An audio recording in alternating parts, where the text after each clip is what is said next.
Welcome back to the Weekly Why. This week we start Parsha Devarim. Devarim is Deuteronomy. It's the first Parsha in the book of Deuteronomy, which is the fifth and last book of the five books of Moses. So we've had Genesis, Exodus, Leviticus, Numbers, and now we have Deuteronomy we're finishing up. And we'll be finishing up in the next couple of months, and then we will basically come, after Rosh Hashanah and after Sukkot, we'll be starting the Torah all over again. So this week we have, as I mentioned, Parsha Devarim. So this parsha always falls before Tisha B'Av, which is a Jewish commemoration on this coming Tuesday, which will be the 9th day of the month of Av, which is going to be this next Tuesday.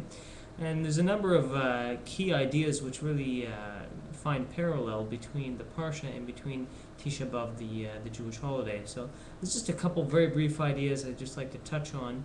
And they seem a little disjointed, but I think there's some common lessons we can take from it. So one of them is, it's an interesting thing, the book of Deuteronomy. When you read it, you'll see that there's nothing terribly new in the text. I mean, in Genesis, for example, you have this new narrative, it's the creation. In Exodus, you have as well new narrative talking about the Jews in Egypt, the slavery and the Exodus and everything. And then you have in Leviticus and Numbers, you have a lot of laws and a lot of details about, the temple and about sacrifices and about this and that. And then in Deuteronomy, it seems to be almost like a recap, almost just like a theological explanation of everything we've already read. And, if you do read that and you do think that, then you would be very much on target. that is what it is. In fact, the name Deuteronomy, it comes from the Greek word deuteron amion, and that basically means the second law in Greek. So again, we're not the first people to notice that the book of Deuteronomy covers what has already been said before. It's almost a rehash. So you could very well logically ask, well, what's the point of this being said twice? And I think there's an idea that we should be taking a certain review of something. We can read it once and we can think we understand it, but when we review it again, we understand it that much better. It really is true. In fact, the Talmud in Tractate Brachot says we should review something 101 times when we're trying to remember something. Why 101 times? Why not just 100? They needed, to have that extra one. What was the point of that? The point was that if we do something 100 times, it's, there's a certain pride in that. There's a certain sense of accomplishment. I've achieved 100 times. I've reviewed 100 times.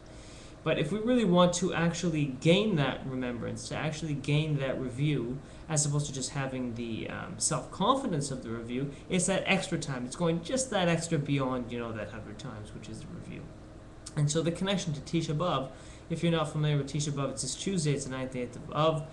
It's a long history of terrible things happening to the Jewish people, starting with the report of the 12 spies coming back in the land of Israel, back in the book of Numbers, the book of Bamidbar, leading up until the destruction of both temples. There's a long history of terrible things happening.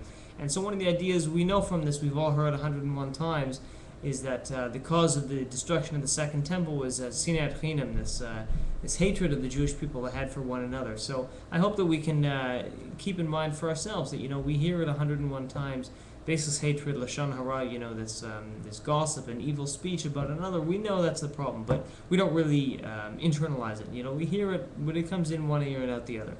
And so hopefully that should be a lesson from us here, that we should be constantly reviewing, and that we think we review it one more time. That's really when we can really internalize it and really actually take it into ourselves.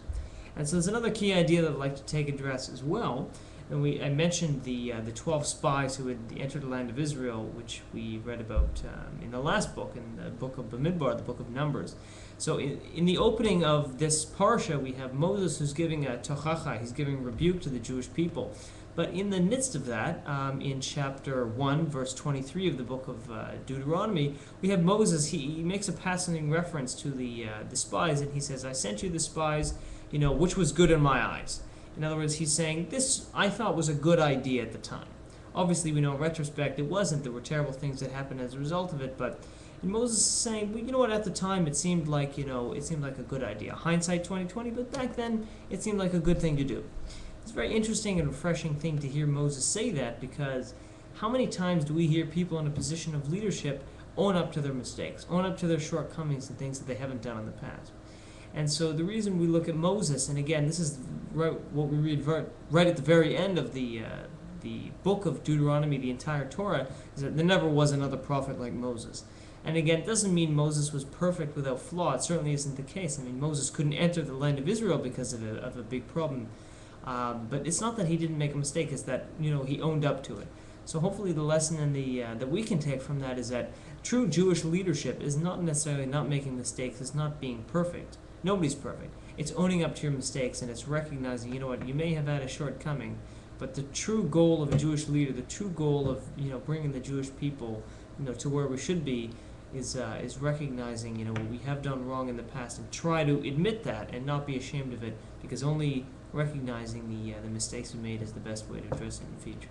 So the best quick recap we have there is that, again, Deuteronomy is very much a recap of everything we've seen before. It's a recap because we need to review everything 101 times to keep it. So reviewing and the connection to Tisha B'Av, we know all the lessons of Tisha B'Av, but we don't really internalize it.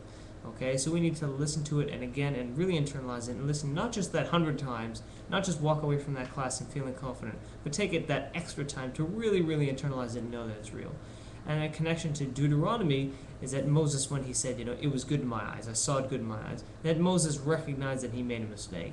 And that Moses not just recognized that, but admitted it and wasn't afraid and wasn't ashamed to do that as well. That's the true lesson in Jewish leadership. Okay?